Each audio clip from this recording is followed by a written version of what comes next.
because it forms the foundation of a lot of the things that they need to do. So foundationally, you're looking at creating your messaging, you're looking at defining your audiences, you're looking at how you want to take your message out, who you want to influence, and so that has value far beyond just what people may consider to be public relations, which is media coverage.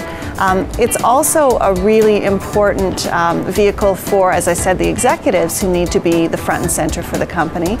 And it allows you to test your message with stakeholders and figure out what people are thinking about you. So it's a two-way conversation as compared to something like advertising, perhaps that's one way.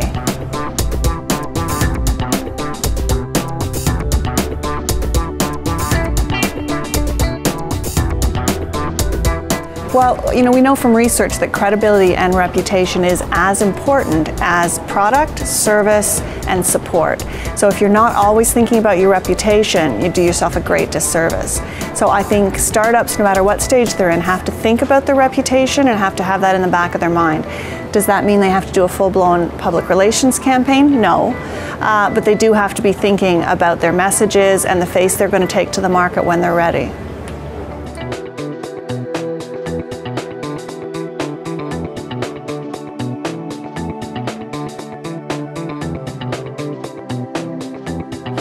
So if you want to tell your corporate story, there are a lot of documents that you have to create, but there are some priority ones. I mean, the first, I think, message for an entrepreneur is you don't have to practice PR by the pound.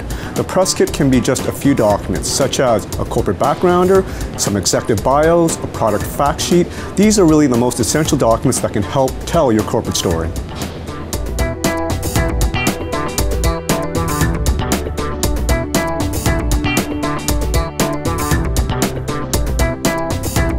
Well, the first thing the entrepreneur needs to do is really take a step back, look at the opportunity, and examine if it'll make a difference in their business, if it will really help them in terms of marketing their product long term or making sure that it's positioned properly.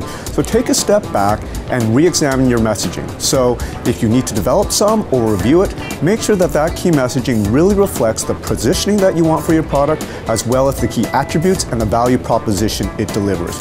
Reviewing that will really make a difference in terms of how effectively you communicate with that Globe journalist. So that's the key thing.